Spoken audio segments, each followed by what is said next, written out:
Welcome to the deep dive. Today, we're taking a look at something that might sound a bit like business jargon at first, but it's actually, right at the heart of how companies are building teams all over the world.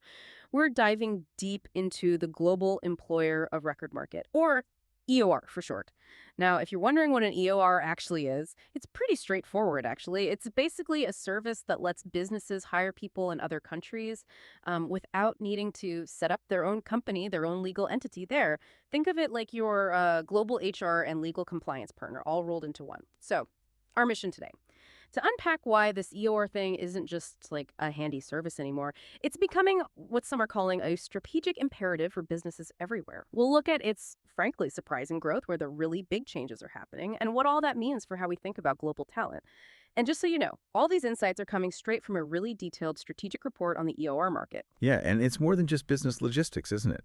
Understanding EOR really helps us get a handle on the future of global work, human capital management on a worldwide scale. It's a key piece if you're trying to figure out where the world of work is actually going. It kind of democratizes global hiring, makes it possible for smaller companies, not just the huge multinationals, to access talent anywhere. That's a really powerful point. It opens things up. Okay, let's start with the big picture because the numbers themselves tell quite a story. Globally, the EOR market back in 2021, it brought in over what, $4.1 billion, but the growth path is what's really eye-opening. It's projected to jump past $5.1 billion by 2025, and then get this, shoot up to nearly $7.85 billion by 2033. That works out to a pretty healthy compound annual growth rate, the CAGR of about 5.5%. Right, and that CAGR, that 5.5%, means it's not just a one-off spike. It's Uh-huh. consistent year-on-year growth building on itself, a really strong sign of sustained demand. Exactly. So the big question then is, what's behind this? What's fueling this really impressive, steady expansion? Why are businesses jumping on the EOR train so fast? Well, if you step back and look at the drivers mentioned in the source material, there are a few clear forces at play. First, you've got the huge shift towards remote work. That's undeniable. Geography just isn't the barrier it once was. Second, companies are getting much more aggressive about finding talent globally. They're actively looking for the best people wherever they happen to live, not just in their backyard. And the third, maybe the most critical piece, is the sheer complexity of legal and compliance issues when you hire across borders. Think about it, right? A small tech firm in, say, Austin finds the perfect developer in Lisbon. Before EORs became widespread, hiring that person compliantly, a total headache. Bureaucratic nightmare, probably. Now, with an EOR partner, they can onboard that person quickly, legally pay them correctly, all without setting up a Portuguese subsidiary. It's about managing risk and making things efficient in a really complex world. It really does sound like it simplifies something that used to be incredibly difficult. A game changer for smaller players, too. Okay, let's break this down by region now. Starting with the established strongholds. North America, for instance, it led the pack globally in 2021, pulled in over $1.4 billion, and it's set to grow to more than $2.5 billion by 2033. That's a CAGR just under 5%. Solid. Still very strong growth for a mature market. Definitely. And within North America, no surprise, the U.S. is the giant. Over $1.1 billion in 2021, heading towards $2 billion plus by 2033. But interestingly, Canada's growth rate is actually a bit higher, over 5.6% CAGR, set to nearly double its market size. Right. And Mexico's doing well too, solid momentum, over 5.1% CAGR predicted. Okay, let's hop across the Atlantic. Europe, also a major player. Absolutely. A significant chunk of the market. Yeah, it generated nearly $900 million back in 2021, expected to climb past $1.6 billion by 2033. The CAGR there is hovering around 5%, so slightly higher than North America overall. Within Europe, the UK is strong, growing at over 5.4% annually. Germany looks even stronger, over 5.6% growth each year, projected to hit over $405 million. Wow. Germany's really embracing it then. Seems like it. France is significant too, though its growth is a bit slower, around 4.5% annually, still heading towards almost $200 million. Italy's steady, around 4.6%. What's kind of noticeable, though, is Russia. Its growth is much more modest, just 3% CAGR predicted. Yeah, that does stand out compared to the others in Europe. Likely reflects, various economic and geopolitical factors. Makes sense. Then you've got other solid performers like Spain and Sweden, both growing nicely over 5.2% annually. So overall, Europe's a really dynamic picture, despite some variation. Yeah, definitely. And some others like Denmark, Switzerland, Luxembourg showing moderate growth too, sort of in the 4% range. So this brings up a good point. Why do these established markets, North America and Europe, keep showing such strong, sustained growth, even if it's maybe not quite as fast as some other regions we'll get to? What's unique there?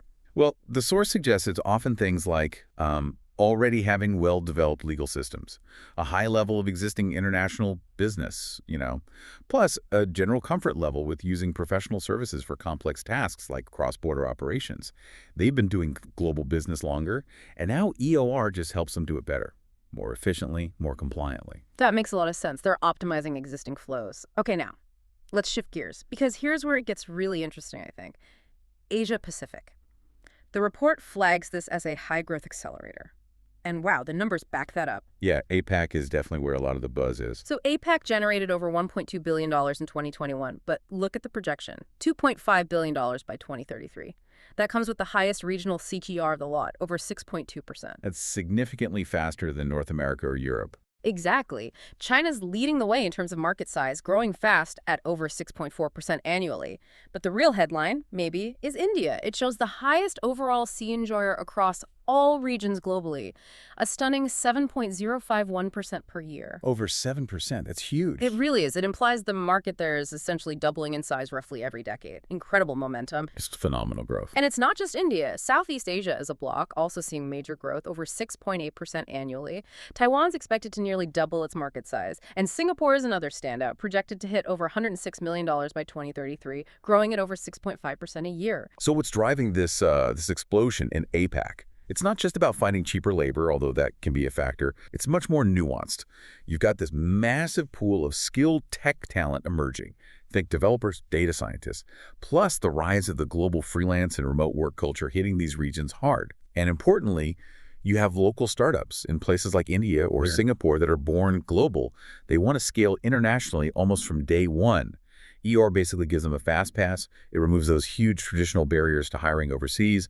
The implications for talent mobility, for market strategy, they're profound. Companies can now tap into these dynamic markets much more easily. Absolutely. It really changes the game for accessing that talent. And it's not just APAC showing this kind of acceleration. Let's look at South America. The EOR market there was valued close to $290 million in 2021. It's projected to grow to over $566 million by 2033. That's a solid 5.7% CAGR. Still very healthy growth. Yep. Faster than the established regions. Right. Brazil is the leader there, set to nearly double its market size by 2033. And you also see countries like Argentina, Colombia, Peru, Chile, all showing KGRs well above 5.2%. So when you connect the dots between South America and Asia Pacific, you really see this trend of reshaping the global employment landscape. These regions offer massive opportunities for companies wanting to expand their reach, find diverse talent, and EORs are basically the key enablers, providing that compliant, flexible structure needed to operate there effectively. It's a fundamental shift. It really feels like a global rebalancing, in a way. Okay, let's turn our attention to the Middle East now. Another region showing some exciting potential. Its market hit over $206 million in 2021, set to grow to over $400 million by 2033. That's a CAGR of around 5.67%. So again, strong growth. Right up there with South America. Exactly. Saudi Arabia leads the growth there in terms of market size. But Turkey and the UAE are also flagged as strong performers, both showing growth rates above 6% annually.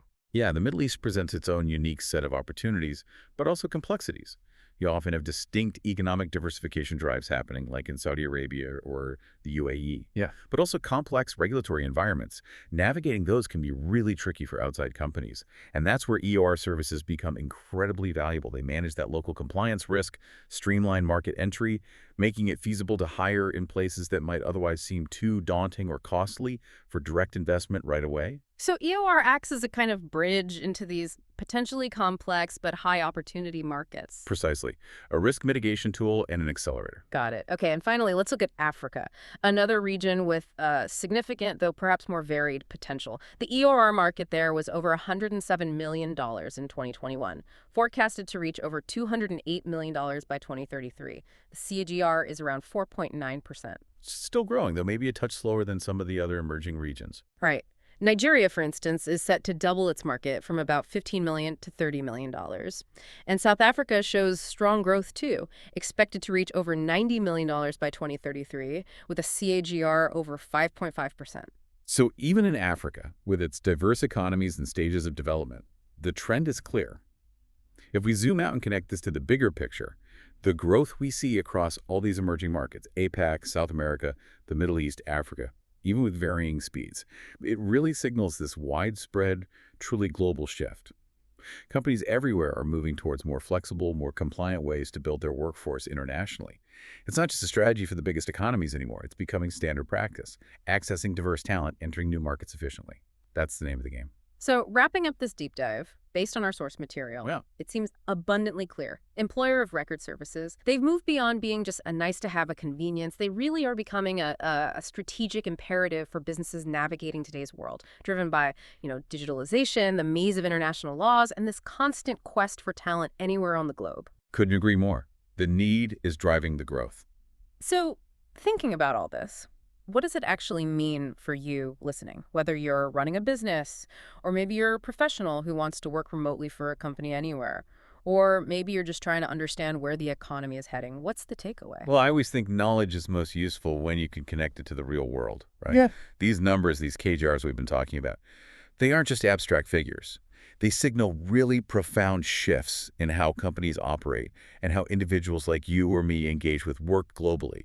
It points towards a future where talent pools are truly borderless, potentially, and where operational agility, being able to adapt quickly, is absolutely paramount for businesses. That's a really powerful final thought. Borderless talent pools, operational agility. So here's something maybe to chew on until our next deep dive. If businesses are leaning more and more on services like EOR to manage global workforces, how might that change the very definition of what a global company even is over the next decade? And what new opportunities or maybe even new challenges could that create for professionals like yourself?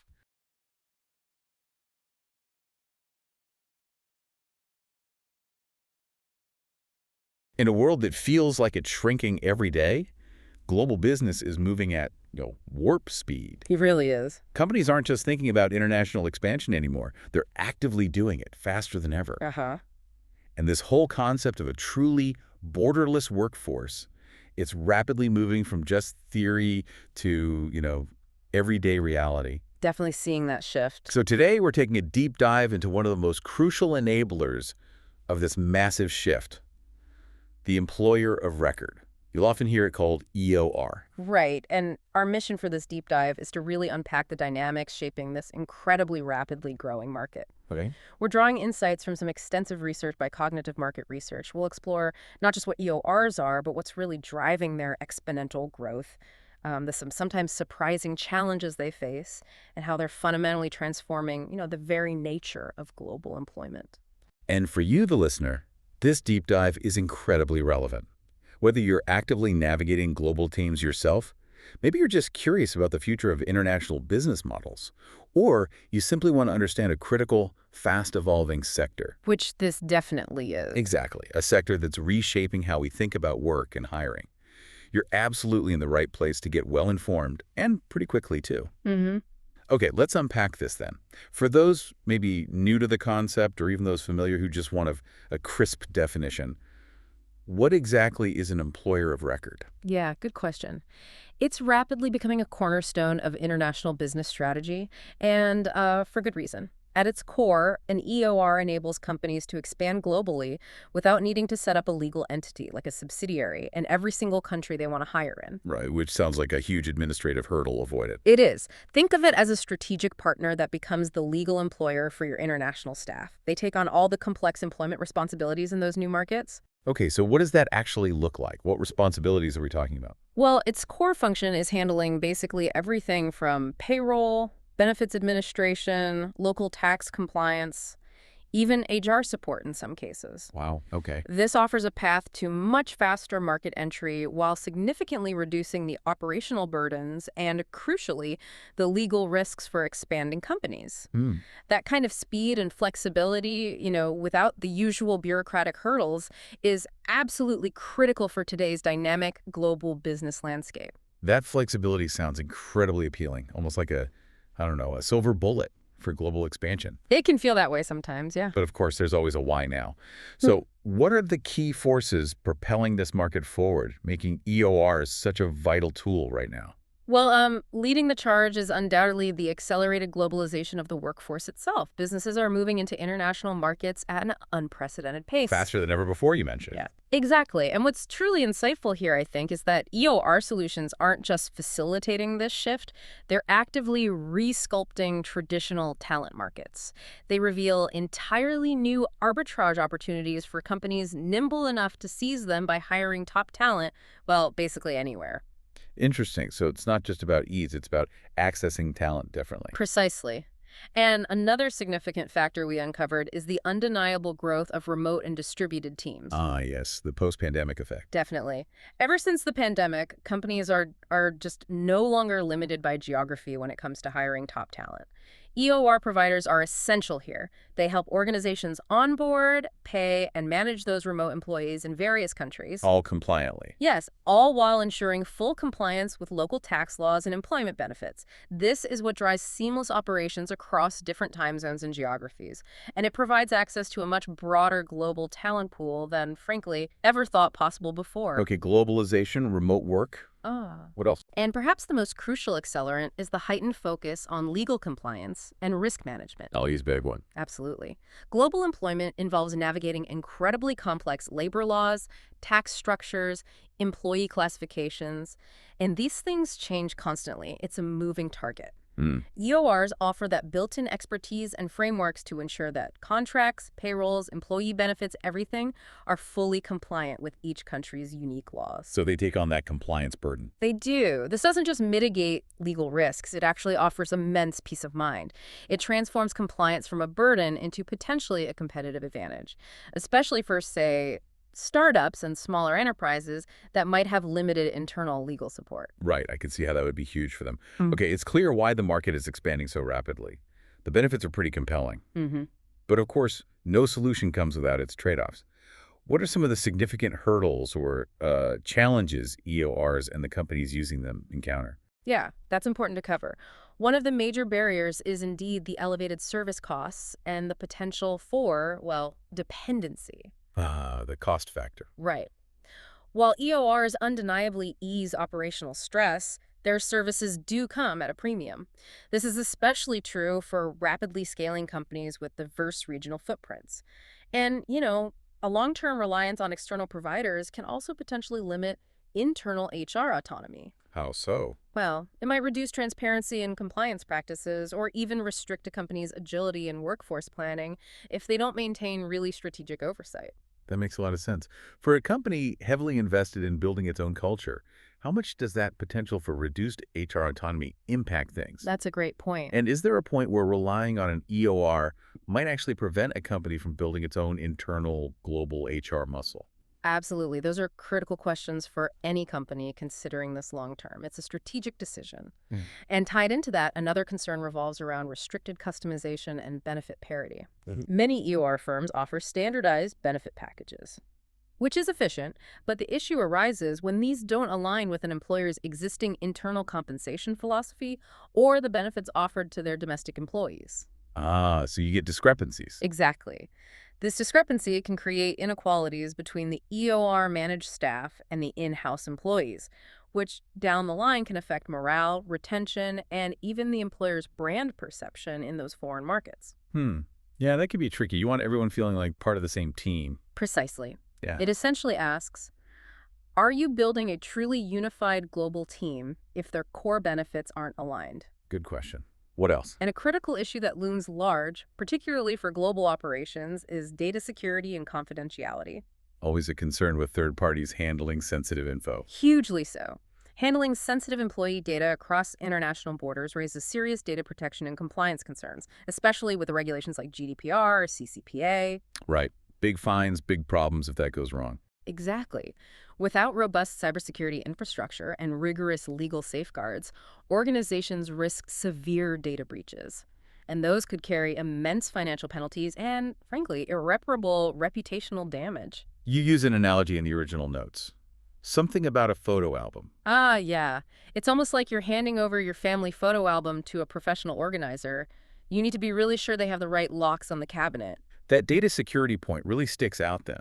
For a company putting so much trust in an EOR, What are the absolute non-negotiables they should be looking for in terms of safeguards? Good question. Non-negotiables would be things like ISO certifications, clear data processing agreements spelling out responsibilities, and evidence of independent third-party security audits, regular audits. Okay. And that family photo album analogy, is it truly that personal for companies? Does a breach hit harder than just financially? I believe so. For companies, employee data is incredibly personal and sensitive. Breaches can seriously undermine employee trust, damage morale internally, and harm the company's public reputation just as much, if not more, than the direct financial losses. Trust is hard to win back. Very true. Okay, so we've covered the benefits and the bumps, the pros and the cons. Hmm. But looking ahead, what's truly new and transformative in this space? What caught your eye in the research about how EORs are evolving despite these challenges? Here's where it gets really interesting. Yeah, this is exciting. A leading trend, and one that promises significant disruption, is the pervasive adoption of AI and automation within EOR platforms. AI, okay. How is it being used? Artificial intelligence is now being used to automate critical, often repetitive tasks. Things like employee onboarding, payroll calculation, document verification, and even compliance monitoring. So efficiency gains.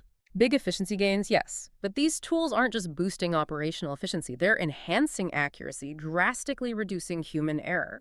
And they're offering real-time, data-driven insights through smart dashboards and predictive analytics. That helps companies actually anticipate workforce needs or potential compliance issues. So smarter operations, not just faster. Exactly. We're also witnessing another key transformation, the emergence of niche and specialized EOR providers. Ah, moving away from one size fits all. Correct. Instead of offering only comprehensive global solutions, new entrants are focusing on specific regions, maybe Latin America or Southeast Asia, or particular industry verticals like tech or healthcare or even distinct worker types, focusing just on freelancers, contractors, or gig workers, for instance. Okay.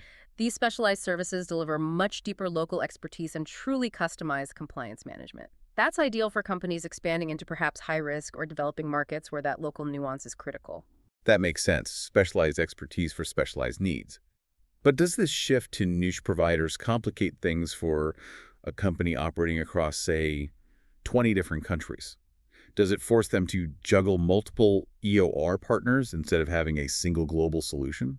That's a valid concern, and it actually leads directly into the third powerful shift we're seeing, seamless integration with broader HR tech ecosystems. Okay, integration, how does that help? Modern EOR platforms are now interfacing much more smoothly with other core HR systems. Think HR information systems, the HRIS, your company's central hub for employee data, Right. as well as payroll engines, time tracking tools, talent management systems, and so on. So they all talk to each other. Exactly. This interoperability enables businesses to manage both their local and their international employees through a more unified platform, or at least interconnected platforms. Hmm. It aims to ensure operational consistency, transparency, and hopefully high employee satisfaction, regardless of where that talent is located. It tries to solve that potential multi-partner complexity you mentioned. Got it. So bringing it all together, what does this all mean? The employer of record market isn't just growing, it's evolving rapidly. It's becoming an even more sophisticated, integral solution, it seems. Precisely. As organizations continue to strive for speed, compliance, and expansive global reach, EOR platforms are stepping up. They're offering increasingly intelligent, integrated, and region-specific solutions to meet those demands. The market's undeniable momentum is, I think, a clear signal that the future of work is truly borderless. And companies that embrace these strategic tools and changes today will likely gain a significant competitive edge in the global talent economy tomorrow. A powerful takeaway. And as you, our listener, think about this borderless future of work. Maybe consider how it might reshape not just how companies hire, but perhaps the very concept of a local job market in the years to come. And think about what opportunities or challenges that might present for you and your career path in what's becoming a truly globalized landscape. Something to mull over.